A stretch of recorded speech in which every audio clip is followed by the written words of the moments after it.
What's up? How are you? Welcome to In My Fields. Yeah, I'm really grateful to be here. Nice to meet both of you. And we were just reconnecting with our London roots. Oh, do you guys do you guys have the same? Do you know any of the same people or no? I feel like we're even in the same generation. And we are, yeah. How old are you? 80s. 35. How old are you? 35. Yeah, I'm 32. So practically the same areas. Yeah. So Noah, Jay grew up like 5 to 10 minutes from the area I grew up in. Oh, really? Yeah, it's crazy. That's crazy. I heard the accent and I was so happy. It just reminded me of being a kid again. And I was like, yeah, must be my common accent. No, it sounds. I love it, man. It's the best. Amazing. So, Noah, you ready? Yeah, I'm ready. Perfect. So I want to welcome Jay Shetty, amazing, someone who I've followed for forever. And obviously my co-host Noah Cyrus to In My Fields. The vibe is everything on the inside, emotions, thoughts, feelings, creates your whole outside exterior. So I want to ask you guys, how are you feeling right now today? Jay? I'm personally feeling really great, but I have to say that I feel like my life has been more back to back since we've been so indoors, whether it's calls or meetings or everyone's got more time now. So you're spending a lot more time on these things. But personally, I feel great. I feel really grateful to be with both of you. I do wish we were in person so I could give you both big hugs. But right now, feeling really, really positive and really grateful to be here. That's amazing. How are you feeling, Will? I'm actually feeling really good. I mean, I was saying to Jay, like, even, both me and my wife and I are growing up as single parent households. Even the notion now of raising, Freya, our young, Noah's the godmom, baby. So raising her together, like in everything, we're feeding her together, we're waking her up together. She's going like I'm not. No. From a distance, but I mean, that notion to us is so surreal and it's such an amazing experience. And I know what's going on, out there is insane and something that we've never really experienced. So I guess my question to you, Jay, is how do you find dealing with the isolation and, people, alone with their own minds or their own thoughts, their own feelings, their own anxieties, their own depressions, their own, everything? Yeah. One of the things that I've been mentioning recently is that I feel like in our society, we always use the word loneliness and being alone. And we've always seen that as a negative thing or a weakness. Yep. So when kids are lonely, we always say, oh, they're unpopular or they're introverts or they don't get along with a lot of people. Or if you only had a few friends growing up, it would always be like, oh, they're not very charismatic or they're not good in class. We've always looked at loneliness as a negative thing. But when I lived as a monk, I actually was taught about how the power of solitude, that actually there's another word for loneliness. It's called solitude. It's a strong place of being alone. It's where you actually get to learn what you love doing in your own company. You get to get self-awareness about what matters to you, what's important to you. And I feel like for right now, it's a forced state of that for a lot of people. But there is greatness and there is positivity in spending time by yourself and getting to know yourself. And I'm not saying it's an easy process. And I'm not saying right now is the easiest time, but there is value in that journey. And so I think I see that as a good thing. Absolutely. Yeah. Because, I mean, yesterday was, the day before yesterday and yesterday was the first day that I actually in a while haven't been feeling too great. And so I'm a little bit like tired and exhausted and like could maybe cry any second. Like that's just like me right now. And like, but like I'm also the type of person that like I always kind of keep my like happy face on, even though it's kind of a dull one. Like I'm still very like I like kind of smile through it. But like I didn't know if it was really just honestly, I felt like the big problem was I haven't seen my mom in a really long time. And that's kind of like my rock in my world, is my mom. And so I literally called my mom and I was like, please, I will do anything just for me. I will come fully covered. Just please, can I come over for 25 seconds and hug you? And like, I just needed to go see my mom yesterday because I don't know. I swear to you, Jay and Lou, every 15 minutes, I don't even know why, just water would fill my eyes and I just would cry. And I like it wasn't loneliness. It was just so much anxiety. And, I always say anxiety is all past or future. And, like all of that was happening at one time. Like I felt like 15 minutes would pass and then I'd be worried about like something that happened like 6 months, a year ago, and something that is hypothetical that hasn't even happened yet.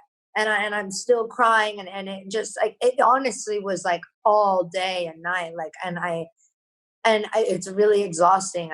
I say this on every episode, but it's kind of, about inner my feels, and I have to explain to the guests, like, where that name comes from and why really like it resonates with both Lou and myself, is Lou really helped me in a time when we met about a year ago where I was genuinely very, very, very, very, very depressed and suffered from the worst anxiety. And I've had issues looking in the mirror and issues with body dysmorphia since I was 11 or 12 years old. So like, there's so many things that like I've been trying to overcome. And I think a lot of people listening right now that deal with the same mental health issues as I do is when you're stuck inside, those tend to kind of come at you, because I was in a really good headspace actually. And I've been inside about, when was my Roxy show? Are we in March 10th? So yeah. I've been inside since the next day. So I like, have been just in with myself, and I had my friends and we started together. So like we stayed in the house, but there was still something about like the unknown I was worrying about the unknown in the past and the unknown in the future all day for the past 2 days, 3 days. And I just like, me physically and mentally, like I didn't have a call until 3 p.m. today. And I literally woke up at 9 a.m., went back to bed and slept till 2:30 because I was genuinely so exhausted from the past 2 days of just like uncontrollably crying. And like the only thing that helped was I drove to my mom's house for literally 25 seconds. And I was like, please, I just like, we got to break the rules. Like I like, there was nothing else. And like, do you have any, because, I've been giving advice daily to everybody, but honestly, I could use some too. Do you have any like words of like encouragement or anything that like maybe people with these mental health issues, what's something that like we can do at home or they can do at home or practice, or what's something that helps keep the mind in a positive place where your devil on your shoulder doesn't come in, because to me, I feel like I've just had devil and angel every 15 minutes, and both of them were making me cry. And it was honestly, yesterday was a really, really tough day. And not only with my anxieties, just like a close family friend of mine, positively got cleared when he went in and got checked for cancer. And he's older and he's one of my like father figures in a way, like just another parent to me. So it was just really a lot of emotions, like, wow, I can't go see him and hug him and tell him I'm so happy for him. There were just so many things where people just feel trapped. So like, how do you think people should deal with that? Or how do you think people can stay on the bright side, even though, that's kind of something that they struggle with on a normal day? And then it makes it even harder when you're staying inside. Yeah, for sure. First of all, no, I just want to say thank you, Dee, for helping me understand that context and sharing so openly as well, because it really helps start a real conversation when someone like you opens up so vulnerably and intimately and personally. So thank you, first of all, for asking me and everyone. I really appreciate it. Of course. It it just starts an incredible conversation straight away because you've done that. So thank you. The first thing that comes to my mind is that when we're in a place where we need service and support, when we're operating at a lower frequency or a lower vibration, we need to be around things of higher vibration that lift us up. And often what happens when we're at a lower vibration is we seek things that are lower that make us feel even worse. And that's often what happens in our lives. So the first thing we have to ask ourselves is, well, what am I doing today? Or who am I spending time with today? Or who am I engaging with today, even if I can't be physically present with them, where I know that they're operating on a higher frequency and vibration and they can actually bring and lift me up. And when we look at our days, most of us will find that we barely spend time with anyone or anything that does that. Now, one of the things that does that as a habit that everyone can do, and I'm sure you've heard this before, but it's so powerful, that thankfulness, like when you're present in gratitude, and I loved what you said about anxiety being in the past and future. When you're present in gratitude, your mind can't actually be anywhere else. So when you're being grateful and thankful, your mind actually can't be angry at the same time. It can't be upset at the same time. It's just not physically possible. And so I think that's a key habit that people can practice. I do think surrounding yourself with thought, listening to podcasts like this, reading a book of a higher frequency or vibration, anything that allows you to access that will continue to push you higher. So some form of insight in your life that's going to push you higher. I think that's a huge one. And one of the ones that's often missed, which is probably one of my favorite ones, and none of us do it enough. See, look, 99% of the things that are good for you are quite hard to do, right? Like eating good is hard. Working out is hard. Like these things require effort. The one thing that's really good for you that requires very little effort is sleep. And being able to sleep, ideally on time. So it's said that we all have something called the human growth hormone. And for everyone who sleeps before midnight, you're experiencing more of the human growth hormone, especially that sleep in the hours before midnight. Well, that just explained everything for me. All right. Yes, when you go to sleep before midnight, a lot of these problems start to get solved. I've been trying to do that a lot lately. Honestly, when I'm not working, I go to sleep before midnight. Oh, nice. Like if I'm not working or whatever, like that's kind of easy for me. Cause like with this, like I don't really have anything else to do but sleep and like work. I've been working all mornings. And then just like, there's nothing to do for the rest of the day. And then I'm just like. And right now is a great time to practice that. Like you start falling in love with sleep again. That is a huge healer. We don't realize the cleansing, purifying effects of sleep. Like it's so cleansing for the mind. It's cleansing for the brain. It's cleansing for the digestive system. Like so much is happening while we're asleep that we don't realize. It's such a simple trick. Right. It's almost too easy. Jay, you started a 20-day meditation. I want to try and like apply that. So obviously someone who's aware of meditation, and I've done it previously. I haven't really practiced it of late because I like who I've become now. And I need to obviously get back to that. But someone, because my mind is always so quiet now, and I've practiced that, I do a countdown from 100 to 0, 100, and then if I'm still thinking things, 50, 0, 50, 0, and then I can sit in solitude, in silence for 15, 20 minutes. But I know someone like, Noah, whose mind's probably always racing, always, thinking, things, or overthinking, underthinking, all these type of things. Is there any techniques that she can use, or anyone in the same, situation whose minds are constantly racing that can, practice these while being at home right now and, being okay with being by themselves? Because there was like, I'll even go back to the past 2 days where sleep was the only time I didn't feel anxious. And so when I woke up, I started crying. My eyes were open 2 minutes, but my heart was racing already and I didn't know why. And I just wanted to go back to sleep because that was the one time that like I had it. Today I actually feel much better. And what I think really helped that when you mentioned, what brings like good vibrations to you and what's positive to you was yesterday, one of my best friends sat on the phone with me. I hadn't been able to eat in literally 3 days from from anxiety. And my mom's very much like that. Like if she has anxiety, I just get this lump in my throat, and like the smell, the look, that everything just, it's really hard. But I'm the type of person who, I get anxiety from being afraid of throwing up.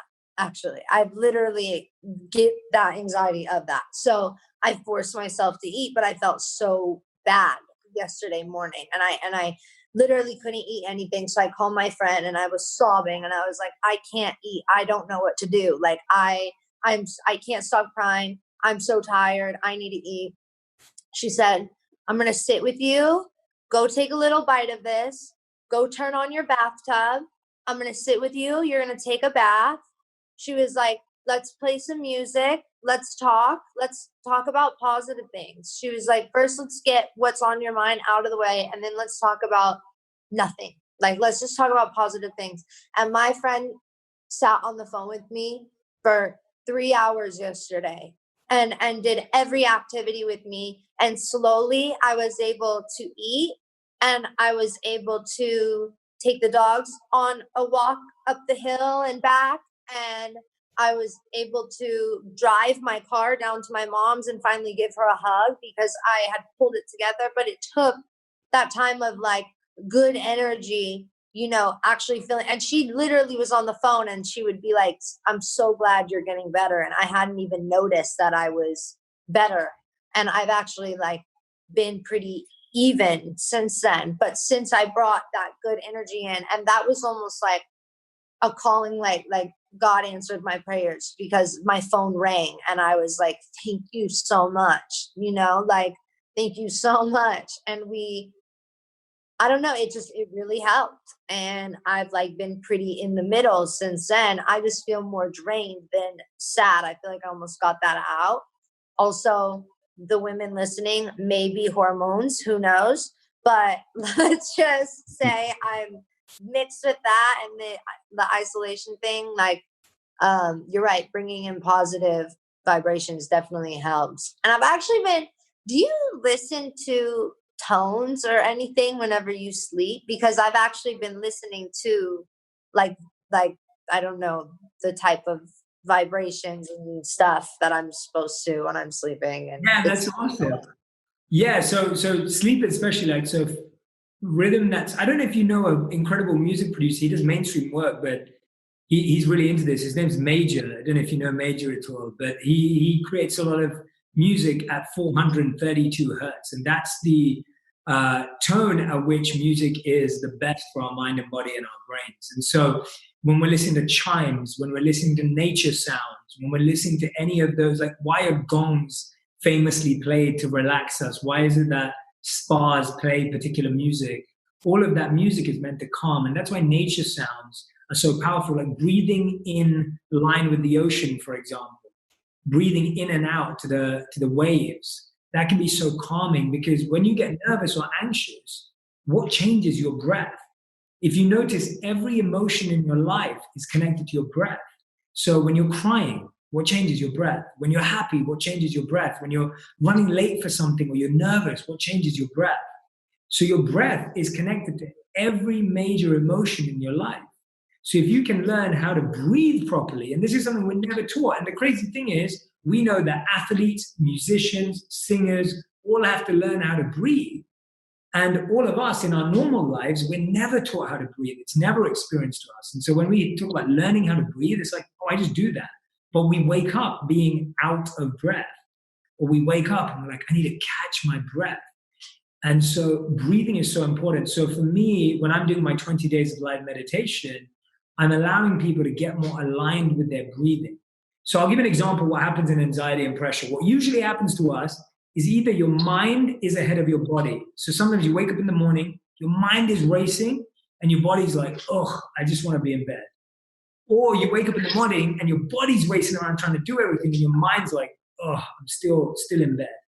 And so our body and mind are totally unaligned, and that's where we feel tension and pressure.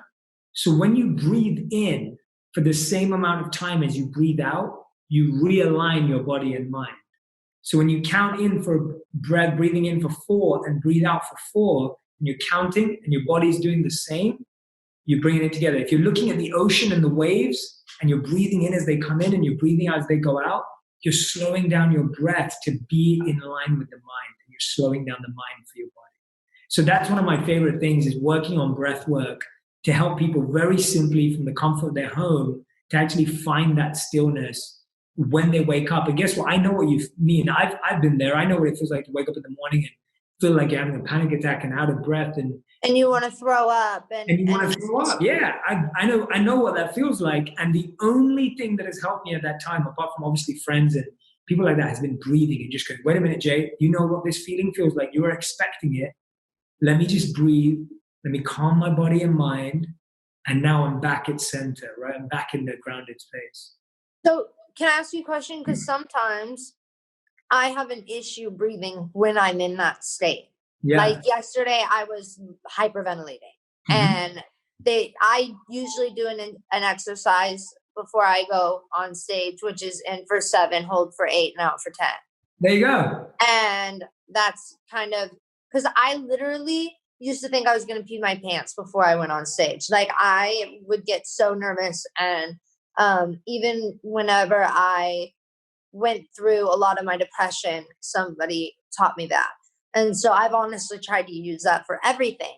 And so I'll call my manager, because he's kind of one of my best friends. We're only like 5.5 years apart, and it's kind of like a brother-sister relationship. But as much as we fight, when I'm in that state, I call him, And, yesterday he was like, do your breathing exercises. And I couldn't.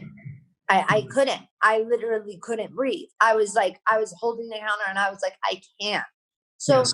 How is there a way to kind of mentally like snap out of it, Noah? Like, wake up. That.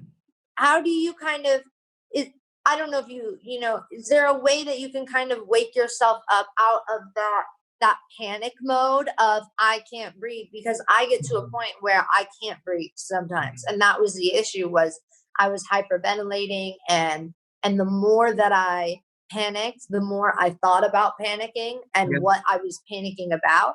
And it made the panic spread like a wildfire. And I was, and I couldn't breathe. And it took me a couple tries, a couple minutes where I could even inhale through my nose up to 7, because it couldn't, I was just shaking. So I had to just go, because I couldn't inhale that much because I was just panicking so bad.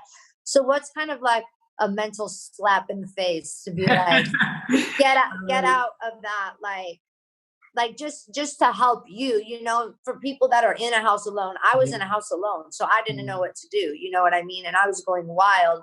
And of course, the last thing I always, always, I've never touched on this subject, but never, if you're in that state, is it a good state for you to drive in. For anybody listening, like, please don't drive whenever you're in that state, because like that's one of my mom's biggest worries, is like, for if I was to ever like be in a panic attack and I'm driving recklessly or whatever. And so for me, don't go out of your house right now, Noah, because you're upset, whatever. So I was stuck in the house, couldn't drive to my mom's house and do my 6 feet apart or anything. And so I was just losing it. So and that's just to be honest, and lose the more like logical, technical person on this this podcast, and I'm more of like the learner.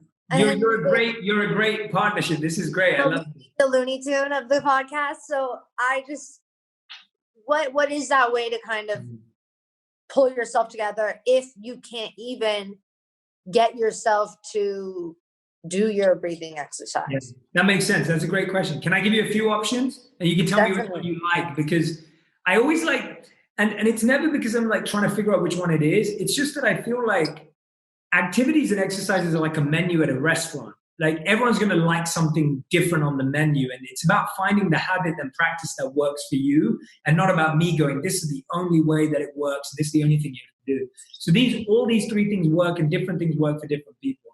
The first thing I'd say, and this is a common technique used in meditation and therapy, and it's called the 5-4-3-2-1 method. I don't know if you've ever heard of it before, but basically what you were saying, and Noah, you hit this spot on, that the mind's always in the past or in the future, right? That's what we know what anxiety is. And so any of the anxiety we're feeling, it's because we're not fully present right now. And so 5, 4, 3, 2, 1, sorry, I can't move my fingers as fast as my mouth, but 5, 4, 3, 2, 1, this is how you bring yourself back into the place you are. So you think of 5 things that you can see right now. So this is your mental slap in the face. You go, what are the 5 things I can see right now? I can see my microphone, I can see this tree ornament, I can see this laptop, I can see this tree behind me, I can see my phone, right? 5 things I can see. What are the 4 things I can touch right now? Let me touch them. What are the 4 things I can touch? I can touch myself, my jumper. So 5 things you can see, 4 things you can touch, 3 things that I can hear right now. What are the 3 things that I can hear right now? 2 things that I can smell right now, and then 1 thing I can taste. When you do 5, 4, 3, 2, 1, it's like giving yourself a mental slap in the face and just going, okay, let me just get back into the zone where I am. Let me be present where I am. Let me not let my mind wander. And that one's really used for grounding and centering. It's as simple as that. 5 things you can see, 4 things you can touch, 3 things you can hear, 2 things you can smell, and 1 thing you can taste. Another one that I really like, does that one make sense? Yes, yes. Absolutely. Awesome. Another one that I really like that helps is... Is that because you're just, you're gaining awareness of your surroundings? Is Correct. that what that? You're grounding and centering in a snap of your fingers, because it's like your anxiety is because your mind's going anywhere and everywhere. I do remember hearing that one time, and my friend had me do it in a car because I was having a panic attack. Yeah. And this was in Dubai, and we had a long drive from the city to sand dunes, and I was in the back of this car, and I kept saying, I'm going to throw up. And he was like, what are 5 things you can see? 4 things you can touch. And I actually, now that you were like, I actually remember him saying that to me, and he didn't teach it to me as this lesson, but I remember my best friend telling me, what are 5 things you can see right now? What are 4 things you can touch? And I remember that actually really calming me. Yeah, that's awesome. Another one that's really great is that for a lot of us, when we can't do it to ourselves, we need things around us. So there may be a sound, that calms you down, that you have ready to play, ready to go. For some people, it's scents. You could have diffusers, candles by you when you wake up, and you know that when you breathe in that scent, that calms you down, and that naturally calms your breathing. So things like lavender, eucalyptus, these things are just great at relaxing your breathing pattern just naturally. So you just have them ready to light, have them around your space. And then the other one is sight. You can have a painting or a piece of art or something that just makes you feel love, or makes you feel grateful, or makes you feel happy. So having things around you that you can see, that you can smell, that you can hear, naturally just calm you down and relax you. And the third and final one I want to share for people is that often the mood you wake up in is the mood you went to sleep in. And so it's so important before you go to bed, right? You're programming your mind the night before you go as to how you're going to wake up the next day. So one of the best things that you can do is the night before, voice note or journal. If you don't like writing, voice note. I recommend this to a lot of people I work with. Voice note all your feelings, all your pain, all your anxiety, all the pressure that you haven't been able to share, voice note it. Voice note everything you're grateful for. Voice note that you're choosing love. Voice note everything that you're proud of, that you're happy about, that you're celebrating, the amazing people that love you and that you love, and then allow yourself to go to sleep. So don't let yourself go to sleep with that, because then you wake up with that. Whereas if you clear your mind before you go to sleep, you then wake up as a new, fresh version of yourself. Right. Absolutely. Right. Yeah. Based off of what you were saying, Jay, is there's also a thing called a gratitude rock. Yeah. Carrying something in your pocket at all times, or it could be any item that you want to carry around. And when you feel like you're at that moment, you touch it, and then you say everything that you're grateful for. And it could be any small thing, like the shoes on my feet. I have socks. I have clothes. I have, a warm bed. I have, love. I have this. I have my mom. I have, there's so many different things we can do. And it just sets a reminder, but it's on such a micro scale, because everyone's thankful for so many things. But when you're grateful for the water that you're drinking, that we actually have access to water, or, that, during this whole process, it's sunny outside, or, we actually have outside space, or, Noah, you have your dogs. Yeah. There's so many things that we can dissect emotion and feelings and all these type of things. But you're right. Which I totally turn to my dogs whenever I'm like crying. I like talk to them. I'll talk to Mello because I don't even talk to the little one because he's 10 weeks old. I act as if he's a baby and doesn't understand, but neither of them understand. But I always they do, Noah. They do. I always talk to Mello like, you're the man of the house, Mello. I love have that. 2 dogs right now, one to my right, laying on my right side, and one laying on my left side. What are their names? Marshall and Mello. So Mello was first, and then I was like, we got to have Marshmallow. Yeah. So we named Marshall after the surplus store. That's awesome. But if you want to say it fancy, Marcello or Marcella. Or Marshall. Yeah, I like it. I like saying Marcella because it's like Margella, and I'm like, it's funny to mix the two. Are we allowed to say those brands on our show? Yeah, of course we are. You know, another thing as well is I feel like a lot of people put pressure on themselves due to the nature of time. Yeah. You know, anxiety is coming. Obviously, we need to, you know, the past and the future are the only 2 things that we worry about. But I break things down spiritually and logically, that factually the past is created in the now and the future is created in the now.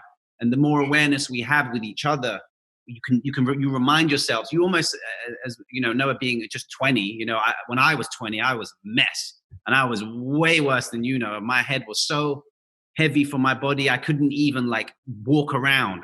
I'd feel like, why is my head, I couldn't lift my head up because I was weighed down by all these things. But then I realized it was me doing it to myself.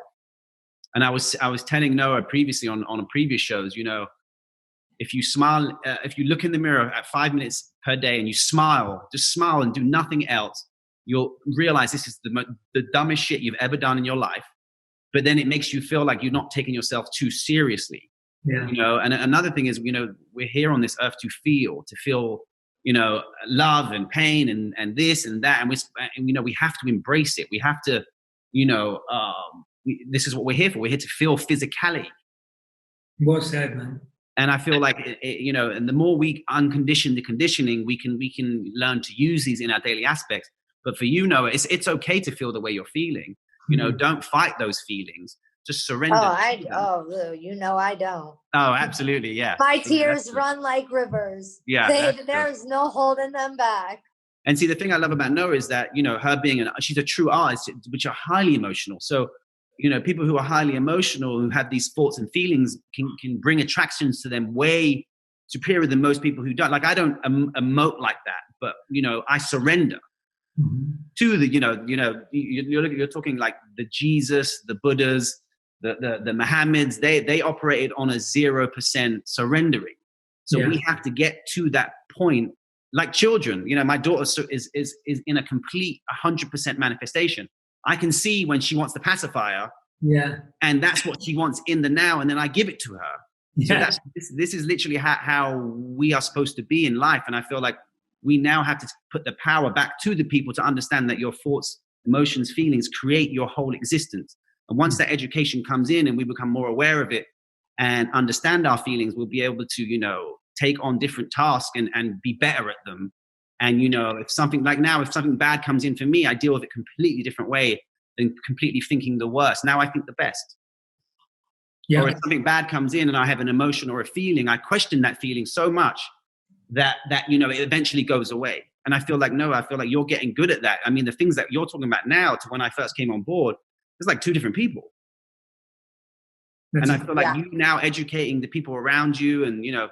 Because, I mean, when I met Lou, it felt like my head was too heavy for my body.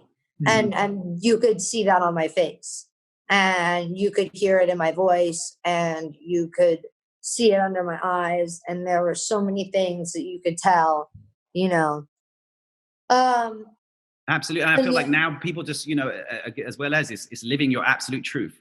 Everything that you want to do in life, you should do. And you should absolutely live your 100% truth. And that's with any walk of life. And I feel like that's exactly how I'm living now. If I don't like something, I remove myself from it. If someone comes into my life that makes me feel a certain way about myself, they're out of my life. And I feel like we need to do that. And the more we do that, the more we will attract people who understand where we're coming from and actually make us enjoy being with them.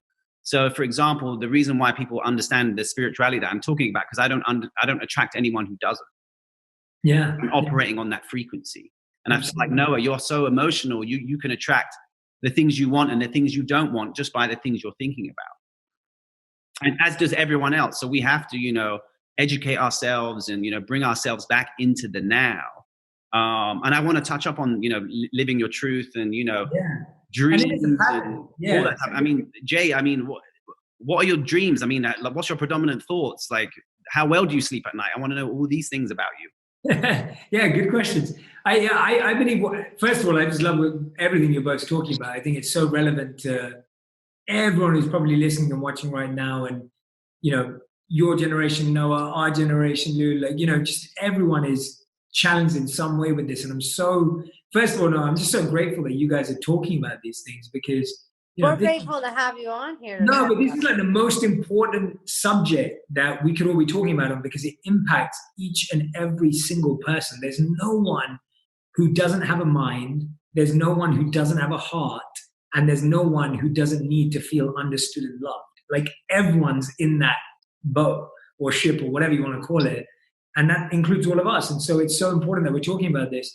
For me, I really believe that thoughts, like you were saying, both of you, are a choice in their patterns. And so I've spent a lot of time writing down scripts of my negative thoughts, like literally scripts, like almost like books and pages of everything negative I used to say up here. And I then rewrote the script, what I wanted to say up here. And I spent years literally unlearning this script and learning this script until this script became more natural. And that's why I'm so convinced that it is just a pattern and it is just a script. If I read a negative script for 10 years, that becomes my reality. And it's not actually reality, it's just a script. And when you switch it, that becomes your new reality. I sleep, thankfully, very well at night because I've come up with practices that help me do that. Part of that is sleeping before midnight. So I'm usually asleep by 10 p.m. every single day. Of course, there are days when there's things that break that pattern, but that's my rule. That's not the exception. I'm so jealous. I love sleep. I realized Me too. Yeah, I was like, I feel like people make me feel bad for it. Do not feel bad about sleeping. Never. Sleep is great. 7 to 9 hours is the recommended amount. That's the amount you should be sleeping. So sleep is great, but that's really important. The thoughts that come into my mind, genuinely, Lou, in answer to your question is how can I serve? How can I help? Like that's a big question that I ask myself consistently. And that always helps me find my feet because I think life is uncertain, but the only thing certain is how can I serve? How can I help? Right? And then the second question I ask myself is, what do I need to become in order to do that service? What do I need to do for myself in order to be able to do that service? And that's the protective part. So as much as I want to be an empath and a giver, I always have to realize that I can't give what I don't have. And so I need to make time to make sure that I'm well fueled up and I'm operating at the frequency that I care about. And the third thing, what you said, Noah, which Lou, that I absolutely love is you were talking about how you've got to create the frequency, vibration, and energy in your life. So there are things in your life that you don't need. I'm very tuned in to spotting if I like someone's energy or I like a place's energy or a project's energy. And if I think an energy is not favorable for me. And I do the same thing where I distance myself, where I don't think an energy is favorable for me. And I embrace the energies that are powerful for me. But I'm sensitive to that. I can feel those and I'm aware of those. And I'm very curated about how I allow those into my life. I get negative thoughts. I get anxious thoughts. I get stressful thoughts. But what I've learned is that our mistake is that we feel we need to never have that thought again. And that's actually not the trick. The trick is to not let that thought stay in your mind for that longer time. So my point with that is, remember the first days you used to get anxious last year, Noah, or whenever you guys met, maybe you would get anxious for like 10 days. And now you get anxious for 1 day. And now you get anxious for 1 hour. And now you get anxious for 1 minute.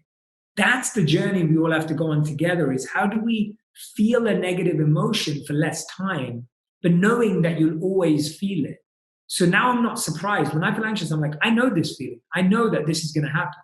But how can I not feel it for longer than 10 minutes or an hour or whatever it may be? Absolutely. I think I want to end it on, visions of love. I mean, obviously, I promote self-love. So, you truly have to love yourself before you can accept love from someone else. And I know, obviously, Noah, you've touched up on this subject quite a few times on our show. My question to you, Jay, is how do you vision love? When you say vision, what do you mean? How do I see it? Like how do I see it? Yeah, your interpretation of it. Yeah, great question. Very powerful, very deep.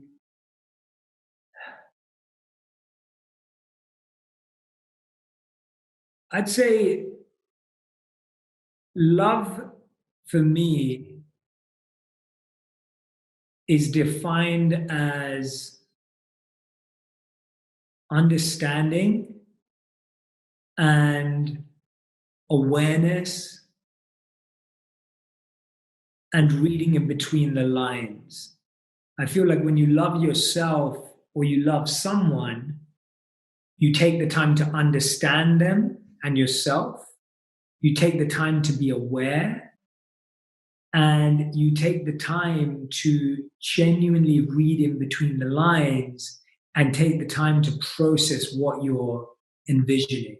And I think we don't do that so much with ourselves. I think we rarely try to understand ourselves. We rarely try to become aware of ourselves. And that's why it's hard to love ourselves, because we're scared of becoming aware of our pain and our demons and our parts of us that would free us if we got close to them. And so actually, if we were, love means to get close to even the fears in yourself that you don't like, right? Love means to get close to those parts of yourself that scare you. Love means to get intimate and personal with those parts of you that you don't feel comforted by. Because that's what love means. Love means you go all the way. You don't hold back. So that's how I envision love. That's dope. Yeah, you really made me think. Huh? What about you? Well, how do you vision love? How do you, I mean, in terms of, because again, me growing up would, in terms of previous relationships, if you were hurt by someone, you'd always, for example, if like relationships years ago, and then you still have emotional issues due to those relationships. But then if you saw a picture of yourself with that person, you realize you've changed physically. So therefore you have to understand that you've changed emotionally too, but we don't understand, we don't put that into a process. We see it as us holding on to those feelings. So for us to truly love in the now, we have to let go of the love that we used to think we had. And again, with Noah and stuff, I know, Noah wears her heart on her sleeve. So, she emotes so many emotions, and that's the beauty of her essence. And I feel like the reason why we started this is, for her to focus that on in her art, in her music, in her writing, in everything else. And now this has become, such a wellness vibe. And we now want to help people who are in similar situations, and we can only speak from our own experiences. But seeing Noah's growth in love, and not just in relationships, but in love to other people, is really amazing to see. Yeah, and Lou, the way you speak about this, like I can tell that you're doing the deep work, like you're doing the reflection, and it's amazing.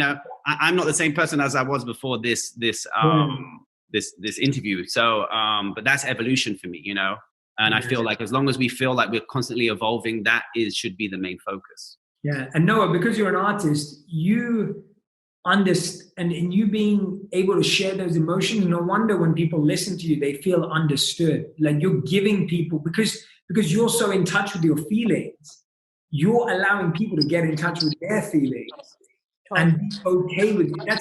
It's an amazing gift to have. It's an incredible gift to have. And Thank you. Yeah, it's amazing. Thank you. Dude, it was awesome talking to you. You're amazing. Oh, you're very kind. No, I'm just, you guys ask great questions, and you make a really safe space where you feel you're having a real conversation because you open up so much. So it doesn't feel like, it's great. This is a great environment. You guys create a beautiful environment. Thank you so much, Jay. Honestly, take care of yourself. Stay home. Well, you're obviously going to stay home, obviously, but and let's all get together after this. Let's meet up after this is all over. Are you in LA? I am. Yeah, I'm in Hollywood right now. Done. Lou, Lou can put us all together. Of course. Yes, Okay. 100%. Thank you so Okay. much. Thank Thank you guys. Love you all. So much.